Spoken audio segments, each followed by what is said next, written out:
खुलुमबाय लोगोफोर, गिबियावनो नोंथांमोन नायगिरिफोरनि सिगाङाव निमाहा बिग्रोनाय थाबाय।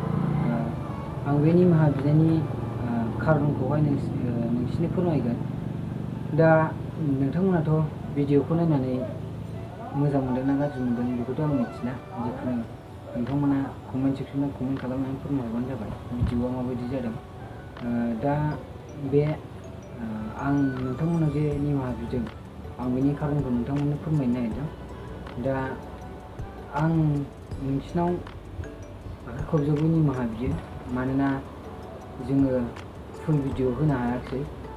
जों ओरैनो सबाद सबिदसो जालाजोब्बाय।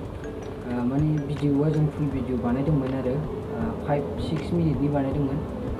नाथाय जोंनि भिडिअआ माखासे हारसिङै डिलिट जादों, ओमफ्राय जों भिडिअखौ मोनफिननाय जायाखै। बेनिखायनो जों फुल भिडिअखौ होनो हायाखिसै। नोंथांमोना गाज्रि दामोन। जों नेक्स्टआव मोजाङै मोजां फुल भिडिअ लाबोनो नाजाफिनगोन। नोंथांमोनखौ निमाहा होगोन होननानै आसा खालामनाय थाबाय। आरो नोंथांमोना बेबायदिनो जोंनि चेनेलखौ सापर्ट खालामबाय था। आरो जाय बिथांमोना आंनि चेनेलाव गोदान बेखौ साबस्क्राइब खालामनानै ला। लोगोसे शेयार, कमेन्ट, लाइक खालामनानै गालां।